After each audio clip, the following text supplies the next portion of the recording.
Hello and good evening. I'm Melisa Idris. Welcome to Consider This. This is the show where we want you to consider and then reconsider what you know of the news of the day. After 2 weeks of tense negotiations at COP29, the conference concluded in Baku with mixed reactions.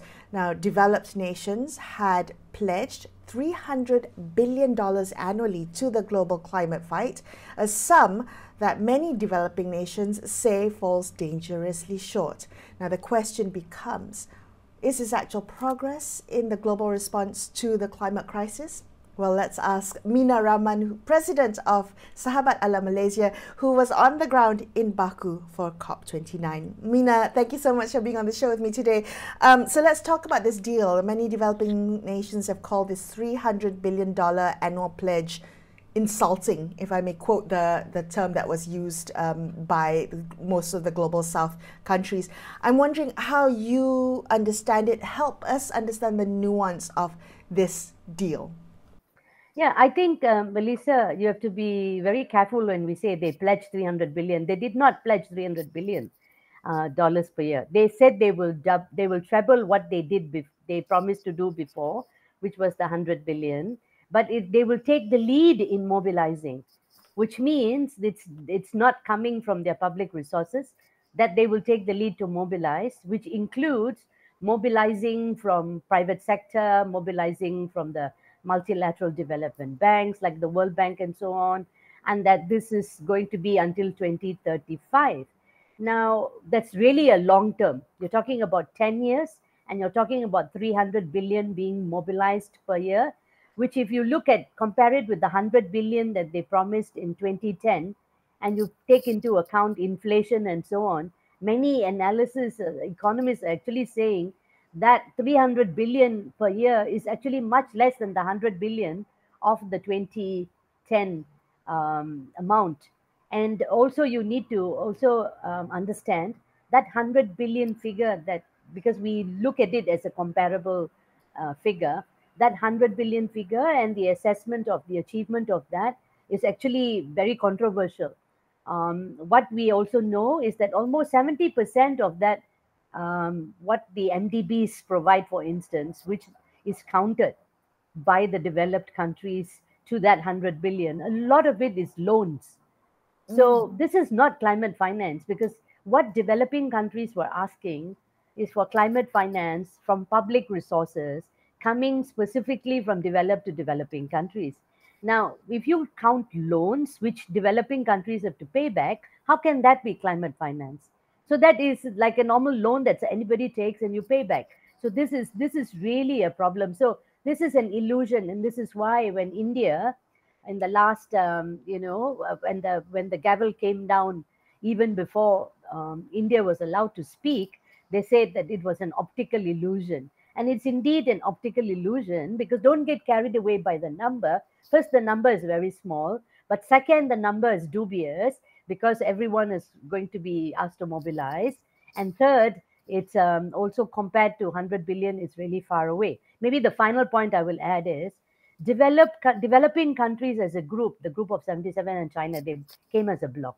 They wanted $600 billion per year as the core public finance that will be provided. And they needed 1.3 trillion per year for implementing their current climate action. So what you eventually got is a 1.3 trillion mobilizing by all actors, which is not linked to anything. It's not linked to the developed countries. So you have a 1.3 trillion figure, which is also a huge, misleading, because it's not coming from the efforts of developed countries.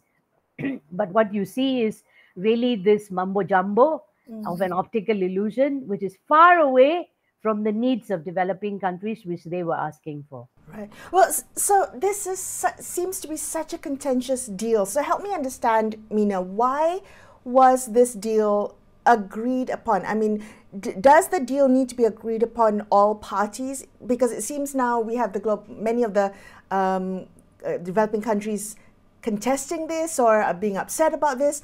I mean, was it possible to have ended COP29 with no deal, or was that completely unthinkable, so therefore had to settle for a bad deal?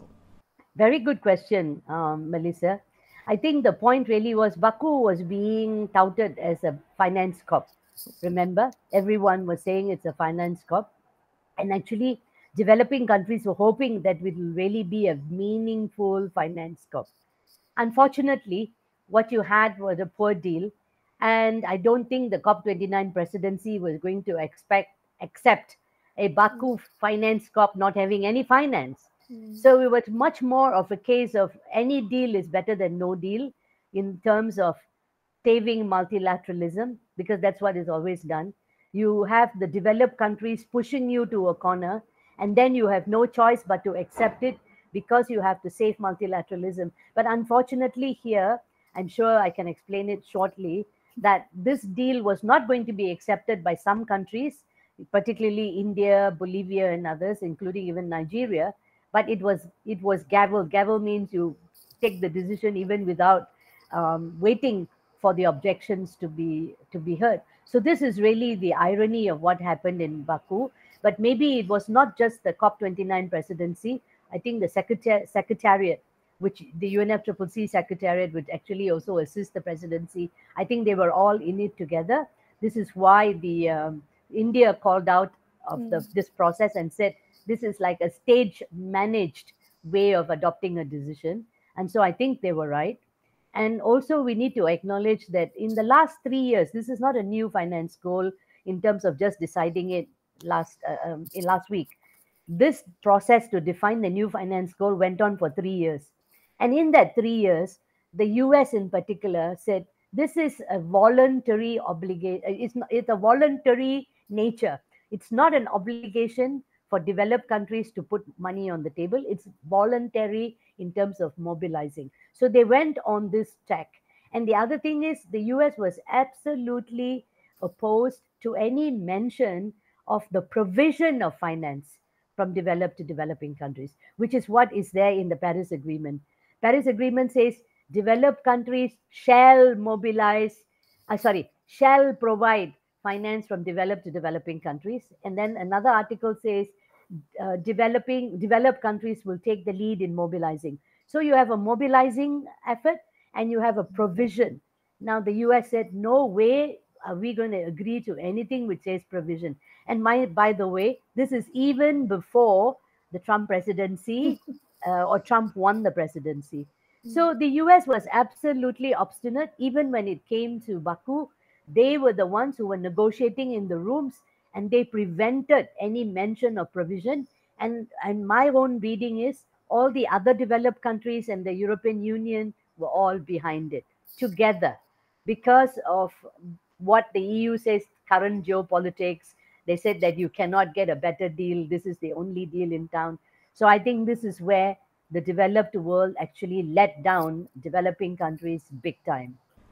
Meena, after this contentious deal has come up from COP29, there's been a lot of pushback, a lot of maybe anger coming from the global south. And some critics have pointed out that maybe the COP process is not functioning the way it's supposed to, that maybe it's time to move beyond the COP process in the multilateralism process that you pointed out to preserve multilateralism.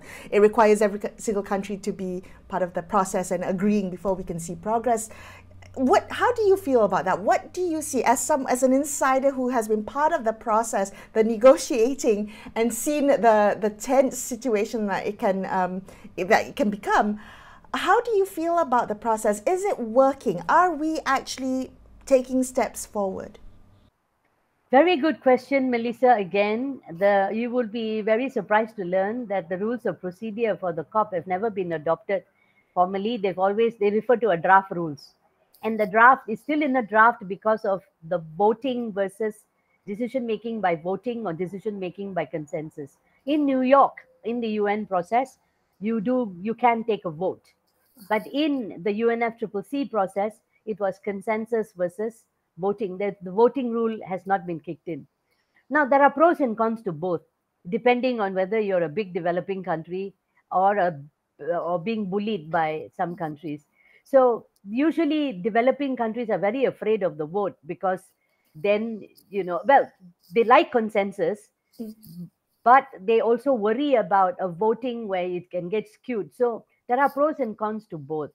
However, I think in this particular case, I do think that it's really unfortunate that they didn't follow the right process. And this is not the first time. It happened in Cancun in 2010 when Bolivia objected. The decision was gavelled through despite Bolivia's objection. In Doha, Russia actually opposed the adoption, and it was gavelled through without even acknowledging Russia, which is the same thing they did in Baku over India. Now, how do we go forward? I do think that we have to acknowledge the fact that this is not the right way to proceed. Every country's voice has to be heard. They have to try and resolve the problem. If multilateralism is to succeed, they must make it work. Now, just want to counterpose this with the United States and its method in Paris. In Paris, when the Paris Agreement was being agreed to, the most important contentious article was something called Article 4.4, where the framing was developed countries shall take economy-wide absolute emission reductions, meaning they have an obligation to do absolute emission reductions. The next sentence was developing countries should also progress over time in the same way. So you had a shall in the first paragraph for develop, should in the second paragraph for developing. US said no way. But instead of allowing the US to say this in the plenary, the secretariat went to the mic and said, "Oh, hello, parties, please hold on. We have made a typographical error. This article should actually read should." Can you imagine? So they bent backwards to please the United States and said that it was a typing error and asked everybody to accept. What they should have done is gone on the floor, let the US take the floor and then do. So if you are a big United States, it can, the rules seem to be different. If you are a small country, or even India is not a small country, it's the largest populace of the world, and yet it was being ignored. So you can see where multilateralism and how decision making is tilted. So this is the problem. I mean, it feels like the big countries, the more developed countries, have a lot of sway. Where does Malaysia fit into all of this, Meena? From a Malaysian perspective, how do you think our government should now respond to the outcomes of COP29? How do we balance advocating for what developing nations want versus meeting our own climate commitments? I think the one thing we need to recognize is that Malaysia doesn't belong to any particular bloc. So the only bloc it belongs to is the Group of 77 and China. That's the umbrella bloc. Sometimes on finance, the Group of 77 and China were actually united by and large. But towards the days that were unfolding, you do see divisions. Like for instance, the small islands and the least developed countries, they want special allocation, their particular circumstance to be recognized and so on. Singapore, by the way, classifies itself very cleverly as a small island state, is under the Alliance of Small Island States, and they actually have special circumstances. Malaysia, which really requires a much more, is less off than Singapore by all counts in terms of per capita, development and GDP and all that. Yet we are actually on the spotlight in terms of emission reductions and so on and so forth. But what I have to say is that the way to go forward is Malaysia should actually belong to a particular bloc if its voice is to be heard. And so this is something that I've also taken up with the minister. We were in the Malaysia Pavilion at an event, and this question was also posed, and how Malaysia can be a leader. Now, Malaysia talks about the ASEAN.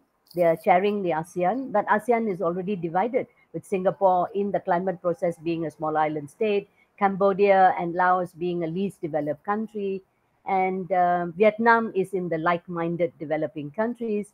Malaysia used to be in the like-minded and actually led the charge in Paris. Malaysia led the charge in Paris and got a deal for the world, which was much fairer had we not been there. So I think this leadership of Malaysia is really critical, and I think going forward to Brazil, we actually need to have a voice. Otherwise, you become voiceless.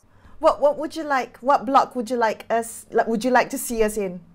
I believe that we should be in the like-minded developing countries with India, with China, with Vietnam, with the other, Egypt and so on. Even Saudi Arabia is in there because the foundation of that group is you have to respect the common but differentiated responsibility, historical responsibility. I think what we see over the years, Melissa, in terms of the COP, this principle of equity and common but differentiated responsibility is being diluted, and diluted. Like even in Baku, the developed countries wanted a recategorization of developing countries for who to contribute to the finance goal. So they said we have to look at countries not from the 1992 when the UNFCCC was negotiated, but we have to look at current circumstances. So they wanted to look at GDP per capita and so on and so forth, use World Bank classification. All that is wrong because the reason why you have developed and developing countries is historical emissions. That when the developed countries developed, they didn't develop and became rich not because they're cleverer or smarter than us. They colonized us, they industrialized in an unconstrained climate world. They just emitted fossil fuels. Today, we are bearing the brunt. Developed countries have already overused their budget, their carbon budget. And this is why we cannot move away from the principle of common but differentiated responsibility. It's really absolutely fundamental. Meena, it's always a pleasure talking to you. Thank you so much for being on the show. That was Meena Raman from Sahabat Alam Malaysia. We're going to take a quick break here and consider this. We'll be back with more. Stay tuned.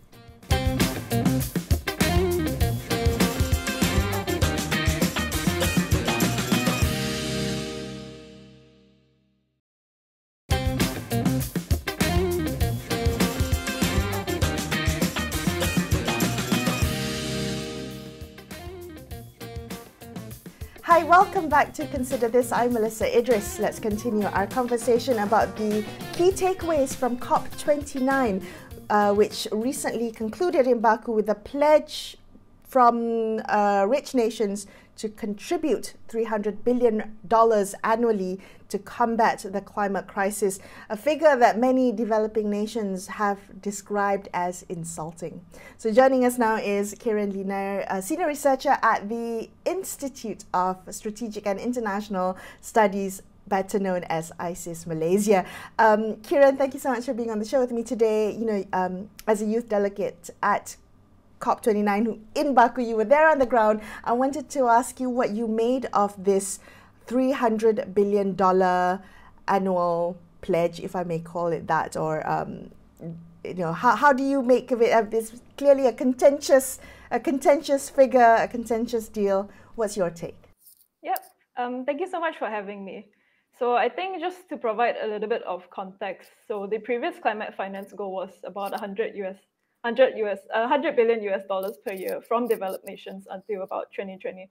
So there are a lot of varying sources on whether or not this figure was achieved, but taking into account how 70% of climate finance is largely delivered in loans, as well as how the outcomes of the first global stocktake acknowledged that this goal wasn't really fulfilled. I think even if it was fulfilled, it's not considered equitable climate finance, which is what everyone is asking for. So what the NCQG, or the New Collective Quantified Goal on Climate Finance, is meant to do is to set a new goal for developed nations to contribute towards developing nations until 2035 to help their efforts in climate action.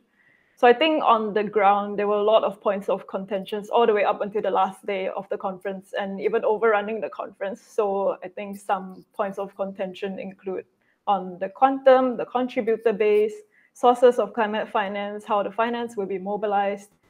In general, there were multiple calculations on what the ideal NCQG would be. So civil society were pushing for $5 trillion US dollars, but the G77 and China coalition, which is a coalition of over 130 developing nations, they put out $1.3 trillion US dollars per annum within the negotiations rooms. However, ultimately, as we both know, the ultimate goal was $300 billion US dollars as a pledge and an ambition to scale up to $1.3 trillion US dollars by 2035. Right. So as you mentioned, considering the previous goal and how this goal wasn't really achieved to begin with, this sum is considered quite paltry. And a lot of the developing world and civil society are calling this COP a failure as a result. Wow. So Well, it's very clear. Right. Kieran, what are young people saying? I mean, your peers, your cohorts who were there as youth delegates, what do they make of this? Does it align with the urgency of young people that young people worldwide have been demanding? Personally, I think it's been quite disappointing for a lot of young people as well. I think a lot of young people, they do reflect the needs of the civil society. And in a lot of instances, they also reflect the needs of their entire communities, because being at COP itself is quite a privilege. And oftentimes, like I mentioned, they do carry the voices of their entire communities. So when they are at these platforms, there's a lot of weight on their shoulders to make sure that what they manage to put out into the world counts. But at the same time, what counts is what happens after COP. What are the outcomes? What are the actual actionable outcomes that happen as a result of COP? So I think there was a lot of disappointment that came out personally within my circles as well as a result. But the fight is always not over. There's still many things that we have to do. Right. I mean, and that's yeah. absolutely a wonderfully hopeful and optimistic view to take. I think a lot of people were disappointed with the outcome of COP29. But what do you think needs to happen now and until next year's COP30 in Brazil? You talked about, it doesn't end in Baku, but the work happens throughout the year. So what do you think needs to happen in terms of tangible action? What would you like to see, Kieran? Yeah, so I think in COP29, a lot of people were calling it a test of the principles of the Paris Agreement. So, equity, common but differentiated responsibilities. And I think this was let down in a lot of ways. And a very big question floating around is, how do you sort of achieve the progress if your trust in our institutions are kind of shattered? So honestly, I think there needs to be a lot of political will and systemic change that comes in if we want to see things get better at the lead up to COP30. I think the Global North really does need to truly acknowledge their climate debt, which is, the debt they owe to developing nations as a result of all of the historical emissions that they're in charge of as a result of colonialism and exploitation. And they truly do need to listen to the voices of civil society and global south, because they have been pushing for the solutions that are needed. Also worth highlighting, I guess, the work is not COP to COP. There's a lot that gets done in between, and it always matters, again, what you sort of take home back to the national and subnational level. So I think enhancing meaningful participation in climate governance. And I think a couple of things we can keep our eyes on is the upcoming biannual transparency report, as well as the third nationally determined contributions, which would highlight our progress in climate action, as well as our climate targets moving forward in order to reach the Paris Agreement's 1.5 degrees Celsius threshold. Can I get you to elaborate on that? How do you think the Malaysian government should respond to the outcomes of COP29? And having said that, wearing your other hats as a youth delegate, how do you think young people might be able to put pressure or even support the Malaysia's in achieving that commitment? Sure. So I do think Malaysia has a lot of its priorities straight at the international participation level. So, our Minister of Natural Resources and Environmental Sustainability, YB Nik Nazmi, he did highlight a lot of our local initiatives during COP. So like our second national climate change policy, our upcoming climate change bill, as well as carbon pricing, national adaptation plans, so on and so forth. And as well as our emphasis, I think, towards the biodiversity agenda, which will be really important leading up to COP30. I think it's also quite an exciting time in general for Malaysia, because obviously the ASEAN chairmanship is coming up. And I think there is a lot of potential in Malaysia leveraging this both in terms of our national and regional priorities when it comes to climate change. As for young people, I think we always want to be heard, and we want to see, again, actionable outcomes as a result of being heard. Because, again, I think having our voices at the table is one thing. It's another thing to see what happens next. I do think the ministry has been more and more open towards hearing out our voices. So I am optimistic about how they will be consulting us in the lead up to COP30. I'm so happy to hear that. Kieran, thank you so much for being on the show Thank you so much. and sharing your experiences in Baku with us. I appreciate your time. That was Kieran Li Nair from ISIS Malaysia, wrapping up this episode of Consider This. I'm Melisa Idris, signing off for the evening. Thanks so much for watching. Good night.